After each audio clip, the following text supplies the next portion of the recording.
Okey, soalan yang pertama untuk hari ini soalan bahagian C lah, bahagian C Okey, soalan 16 dan 17. So cikgu start dengan soalan 16. Okey, SMK Pelindung mengadakan satu lawatan ke Kuala Lumpur dengan menaiki bas. Okey, seramai 5 orang guru dan 35 pelajar mengikut lawatan tersebut berdasarkan maklumat dari jadual. Okay, so kita ada maklumat daripada jadual lah. Kita ada form 4 dan kita ada form 5. Okay, soalan yang pertama nyatakan nisbah bilangan guru kepada pelajar. So soalan yang pertama ni mudah nisbah bilangan guru kepada bilangan pelajar. So dekat sini maklumat dekat atas ni dia dah bagi pada kita 5 orang guru dan 35 orang pelajar. So pelajar hanya perlu jawab di ruang jawapan So kita ada guru 5, okey, pelajar 35. So 5 nisbah 35 lah. So kita kena kecilkan dia. So kita akan dapat kita guna sifar 7 5 kali 1 5 kali 7. Okey, so untuk soalan pertama ni mudah, jadi 1 markah lah. So sebab dia tanya nisbah bilangan guru kepada bilangan pelajar. Okey, soalan yang kedua. Seorang pelajar dipilih secara rawak dari kumpulan itu untuk menjadi juru gambar. Okey, cari kebarangkalian bahawa pelajar yang dipilih pelajar lelaki tingkatan 5. So sekarang ni kita nak cari kebarangkalian. Okey, pelajar yang dipilih pelajar lelaki tingkatan 5. So kita tengok dekat sini lah. Okey, kalau pelajar tingkatan 5 kita ada 7 orang lah. Okey, so untuk soalan kebarangkalian, so kita tahu formula kebarangkalian. Okey, kebarangkalian bilangan pelajar lelaki sama dengan bilangan pelajar lelaki bahagi dengan bilangan ruang sampel. Mudah macam ni. Okey, so sekarang ni bilangan pelajar lelaki berapa kita ada? Lelaki tingkatan 5, so 7 lah. Okey, so kita jawab 7.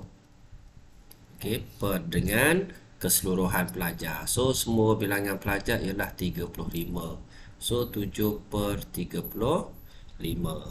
Okey, so ataupun kita boleh kecilkan dia lah 1 per 5. Okey, untuk soalan ni cari bilangan pelajar ni 2 markah Okey, ni cara pemarkahan dia lah. So dia pergi direct pada jawapan. So sama ada kat sini 1 ataupun dekat sini 1, ataupun pelajar bagi 1 jawapan pun dah cukup. Jadi 2 markah. Okey, untuk soalan B. Okey, so cikgu continue soalan B. Okey, diberi bahawa jumlah tambang yang dikutip untuk lawatan itu ialah 3,000. So duit tambang yang dikutip 3,000. Okey, setiap guru perlu membayar 40 lebih daripada tambang seorang pelajar. So kat sini kita tengok cikgu kena bayar RM40 lebih daripada seorang pelajar. Okey, cari tambang yang perlu dibayar oleh seorang guru dan seorang pelajar. Okey, macam mana kita nak settlekan soalan ni? Okey, first kali kita tengok maklumat yang diberi lah. Okey, diberi bahawa jumlah tambang yang dikutip keseluruhan ialah 3,000 lah. Okey, dan guru, so cikgu take note kat sini guru. Okey, guru dia kena bayar 40 lebih daripada tambang seorang pelajar. Maksudnya 40 tambah dengan pelajar lah, pemurid pelajar. Okey, so dekat sini dia guna guru dan seorang pelajar. Okey, 40 tambah dengan P. Okey, ni persamaan yang pertama lah. Okey, persamaan yang kedua kita tahu dia beri bahawa jumlah tambang keseluruhan tu 3,000. Maksudnya sekarang ni kita ada pelajar 35, kita ada guru 5. Okey, so dia dah jadi dekat sini 5 guru tambah dengan 35 pelajar sama dengan 3,000. Okey, so dekat sini dah jadi persamaan yang kedua. So bila pelajar dah bagi persamaan, pelajar dah dapat markah. So dekat sini pelajar dah dapat satu markah ni. Cikgu buat warna biru ni. Dekat sini dah satu markah. Okey, so bila dah dapat maklumat macam ni, kita boleh selesaikan lah. Okey, banyak kaedah kita boleh guna. Sama ada pelajar guna kaedah pergantian pun boleh. Okey, guna kaedah penghapusan pun boleh, persamaan serentak pun boleh. Okey, so cikgu nak guna kaedah penggantian lah. Okey, so kita gantikan G ni dengan 40 tambah P. So 5, G tu 40 tambah dengan P. Okey, tambah 35P sama dengan 3,000. So dekat sini kita selesaikan dia lah. Okey, so 5 darab dengan 40, so 200. 200 tambah dengan 5 darab P, 5P lah. Okey, tambah dengan 35P sama dengan 3,000. So yang ni kita selesaikan seperti biasa. Okey, 5P tambah 35P, so dekat sini dah dapat 40. P sama dengan 3,000, so 200 bawa pergi sebelah. Okey, so kita tinggal 3,000 tolak 200, 2,800. So seterusnya seperti biasa, 2,800 bahagi dengan 4, 40. Okey, so pelajar akan dapat, pelajar kena bayar 70. Okey, pelajar kita dah tahu 70. So kita masuk balik dalam persamaan dekat sebelah. Okey, so guru 40 tambah dengan murid. So guru kita tahulah, guru sama dengan 40 tambah dengan 70. So cikgu kena bayar 100, 110. Okey, so untuk soalan ni markah dia 4 lah. Okey, biasanya kalau soalan persamaan linear serentak ni 4 markah lah. Bila ada kaedah penggantian 1 markah, so cari solution P 1 markah, dan cari bilangan guru yang perlu bayar tu 1 markah. So total dekat sini 4 markah. Okey, so settle untuk soalan B. Okey, kita sambung soalan C. Okey, tadi kita dah bincang A dan B. Okey, bahagian C, jadual menunjukkan perjalanan bagi lawatan tersebut. So kita ada jadual dekat sini. Dia dah bagi dalam SPM, dia dah bagi jadual ni. So dia bertolak 7 pagi. Okey, berhenti, dia hentian rehat 7.40. Lepas tu bertolak semula daripada hentian rehat, tiba di pusat sains negara, dan seterusnya bergerak ke destinasi seterusnya. Okey, daripada maklumat yang diberi. Okey, berdasarkan maklumat graf, laju masa bagi bas seperti dalam rajah berikut. Okey, cari jumlah jarak dalam kilometer keseluruhan perjalanan. So kita nak cari jarak. Okey, so kita tengok kepada soalan. Cikgu besarkan sikit. Okey, sebelum kita jawab soalan ni, suka cikgu ulang pelajar untuk graf laju masa ataupun jarak masa ni, okey, pelajar belajar 2 graf saja. Okey, cikgu record balik. Graf yang pertama pelajar belajar jarak masa. Okey, so kecurunan dekat sini menunjukkan laju lah, ataupun formula dia laju sama dengan jarak bahagi dengan masa. Okey, ni graf yang pertama pelajar belajar. Okey, graf yang kedua yang sedang ditunjuk dekat sini, graf laju melawan masa. Okey. Okey, graf yang kedua pelajar belajar graf laju melawan masa. Laju melawan masa. Okey, yang ni pelajar kena tahu. Kecurunan dekat sini menunjukkan pecutan. Okey, dan yang paling penting sekali pelajar tahu luas di bawah graf. Luas ialah jarak. Ni pelajar take note. Okey, tu soalan yang pertama tu dia tanya cari jumlah jarak. So automatik pelajar tahu. Okey, bila pelajar dah hafal dah kat sini, dah tahu dah. Okey, luas di bawah graf tu menunjukkan jarak. So pelajar boleh carilah luas graf ni. Graf yang pertama tambah dengan luas graf yang kedua. Mudah je. Okey, so kita tengok. Sebab soalan ni dua markah. Dia mudah. Okey, kita tengok yang pertama. Macam mana nak selesaikan yang pertama ni? Okey, cikgu andaikan dekat sini lah A, kat sini B. Okey, senang. Kita cari A dulu. Okey, so A luas trapezium 1/2 A tambah B darab dengan C. Yang ni pelajar kena tahu. Okey, so 1/2 A dia mana? A dia ni lah. Kita ambil 36 tolak dengan 8, so 28. Okey, tambah dengan ni B dia 40. Okey, so yang ni kilometer per jam, yang ni minit So minit ni mesti nak tukar kepada jam lah, sebab kita nak hapuskan, kita nak tinggal kilometer, so mesti bahagi dengan 60. Okey, darab dengan tinggi dia berapa? 90. Ini untuk yang pertama. So pelajar boleh tekan kalkulator lah. Okey, untuk yang kedua. So kita nak cari P tu. So P sama dengan 1/2 A tambah B. So A dia dekat sini lah. A dia 191 tolak dengan 79. Okey, so pelajar akan dapat 112. Okey, 112 tambah dengan, so panjang dekat bawah ni kat sini. Okey, 125. Sama juga.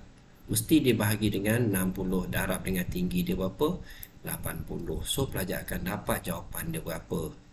Okey, dalam SPM biasanya kita akan tulis macam ni lah. Okey, kita akan tulis direct 1/2. So 28 tambah 40/60 darab dengan 90. Kita tambah dengan yang kedua tu 1/2.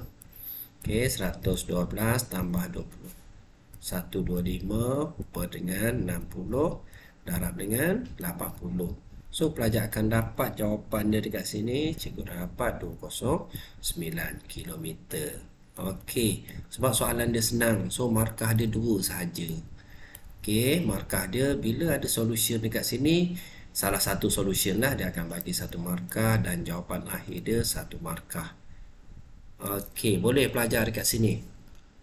Okey, untuk soalan yang kedua, rajah sebelah pada ruang jawapan menunjukkan graf jarak masa yang tidak lengkap lah.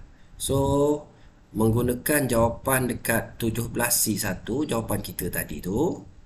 Okey, so kita nak cari huraikan pergerakan bas dari pukul 8.15 hingga pukul 10.20. Okey, so dia bagi graf kepada kita macam ni. Okey, macam mana kita nak lakar graf? Okey, first kali pelajar kena tahulah. Pelajar kena tahu jarak yang pertama tadi dulu. Jarak yang pertama tadi. So jarak yang pertama tadi bila pelajar kira, pelajar akan dapat 51. Betul So kita kira sekejap. Okey, untuk 40 yang pertama ni kita kira jarak. Sekarang ni dekat sini jarak melawan masa. So jarak yang pertama tadi kita dah tahu graf yang pertama tadi. Jarak dia 51 km. So untuk 40 minit yang pertama ni dia bergerak 51 km. So dekat sini, dekat gambar dekat sini. Okey, untuk 40 minit yang pertama ni kita dah kira jarak dia 51. Okey, antara 40 sampai 75 dekat sini. Okey, so 40 sampai 75 tu maksudnya dia break lah, dia berehat, dia seragam dekat situ. Okey, so daripada graf yang kita ada tadi, cikgu ulang balik, graf yang kita ada untuk jarak yang kedua ni dia bergerak 158 km. Maksudnya dia tambah lagi 158 lah. So kalau tambah 158 kat sini tambah 158, so kita akan dapat jarak dia 209 lah. Maksudnya untuk pergerakan sampai dekat sini 2 okey 209. Okey, selepas tu dia statik macam tu lah. Maksudnya dia berhenti lah. Okey, untuk soalan graf ni 3 markah 3 markah dia sangat banyak lah. Okey, so kita tengok yang pertama sekali kedudukan yang dekat sini lah 51 dan 209 dia jumpa saja 51 dan 209 ni, kita bagi satu markah. Okey, dan ada lakaran graf, kita bagi dia satu markah. Okey, dan ada garis lurus dekat sini. Garis lurus ni menunjukkan pelajar tahulah 51 tambah dengan 158. So dekat sini pelajar akan dapat satu markah. So 3 markah untuk soalan ni. Okey, boleh faham? Okey, huraikan pergerakan bas dari minit 8.15 minit hingga 10.20 minit. So dekat sinilah pergerakan tu, dekat sini. Sekejap Okey. So pergerakan tu antara minit dekat sini sampai dekat sini. Dia minta kita huraikan. So macam mana kita nak huraikan? Okey, soalan ni ialah graf jarak melawan masa. So jarak melawan masa dekat sini ialah laju lah. So pelajar boleh highlight laju pun boleh, ataupun pelajar highlight jarak je. Bas bergerak. So cikgu tulis kat sini bas bergerak. So dekat sini 158 km. Okey, dalam tempoh. So dalam tempoh berapa minit dekat sini? So kita tengok 200 tolak dengan 75. So 125 minit. 125 minit. Okey, so dia minta kita huraikan macam tu. So dekat sini pun satu markah Okey, so kat sini satu markah. Cikgu betulkan balik. So pergerakan dekat sini lah cikgu betul. So 3 markah untuk soalan ni. Okey, so kita pergi kepada soalan seterusnya. Soalan seterusnya. Okey. Okey, pada jam 12.30 PM, mereka ingin menyambung perjalanan mereka ke destinasi seterusnya.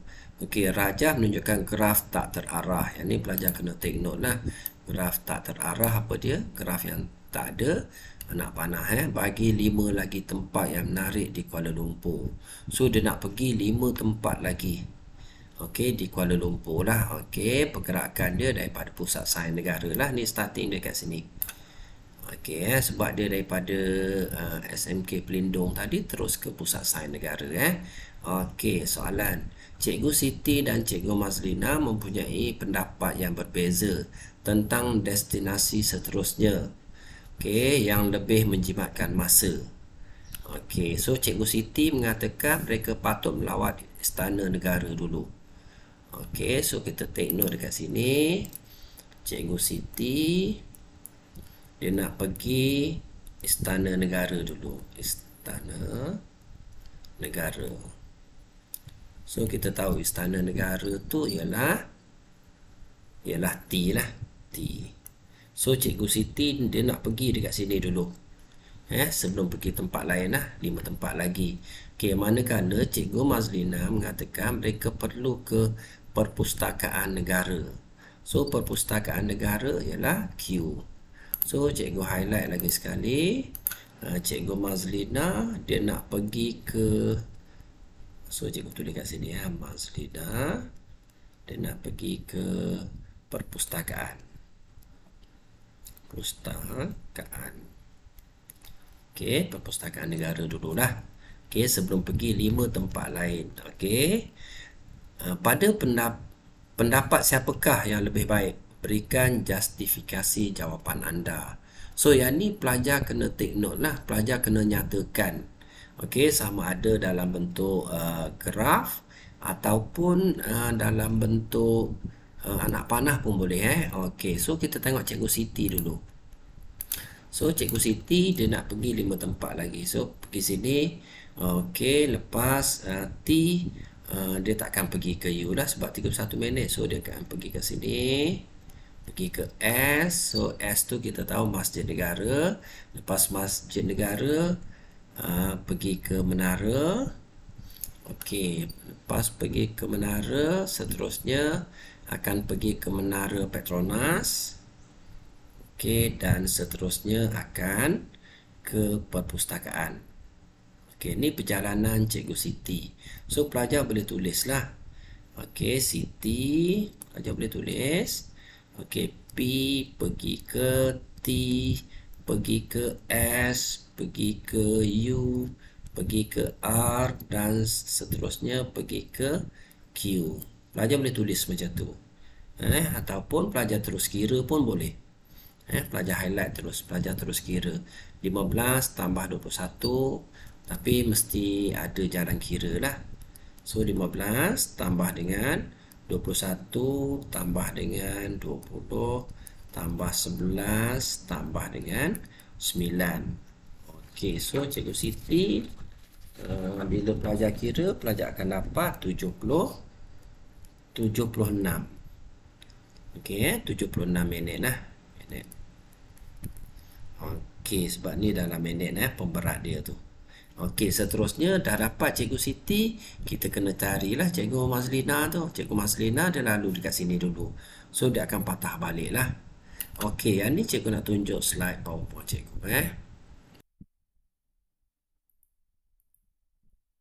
Okey, so dekat sini kita tunjuk. Okey, cikgu sambung balik Cikgu Mazlina Cikgu Mazlina. Okey, so dia pergi ke daripada Pusat Sains Negara, dia nak pergi ke Pusat Sains Negara ke perpustakaan. So first kali sampai perpustakaan lah. Okey, selepas perpustakaan dia pergi ke menara. Okey, so menara Petronas. Okey, selepas menara Petronas dia pergi ke menara KL dan seterusnya ke Masjid Negara, dan destinasi yang terakhir dia ialah Istana Negara lah. So dekat sini kita boleh tambah lah. Okey, so 13 tambah dengan 9 tambah dengan 11. Okey, tambah dengan 20 tambah dengan 21. So dekat sini kita dapat 74 minit. Okey, pelajar boleh jawab macam ni boleh jawab macam ni. Okey, ataupun pelajar boleh jawab dalam bentuk pokok lah. Kalau soalan tu tanya, okey, lukis satu gambar rajah pokok perjalanan Cikgu Mazlina. So kita kena lukis gambar rajah pokok. So kita buanglah nilai yang besar tu. Biasanya kalau kita belajar dekat sekolah kan, cari jarak yang paling minimum. Okey, so last kali conclusion lah. Conclusion kena tunjuk dekat sini. Dia tanya apa pendapat siapakah yang lebih baik, berikan justifikasi. So of course pendapat Cikgu Mazlina So kena tulis lah pendapat Cikgu Mazlina, kerana masa yang diambil singkat singkat. Okey, so settle. Okey, 3 markah dekat sini, pelajar akan dapat markah. Okey, dia syarat dia dua-dua ni mesti betul. Pairing dia mesti betul So kita akan bagi 1 markah, 2 markah dan 3 markah lah. Okey, kalau salah satu pairing ni salah, okey, pelajar hanya layak dapat 1 markah sahaja Okey, walaupun pendapat dia tu betul, layak dapat 1 je markah. Okey, so settle untuk soalan yang pertama kita hari ni.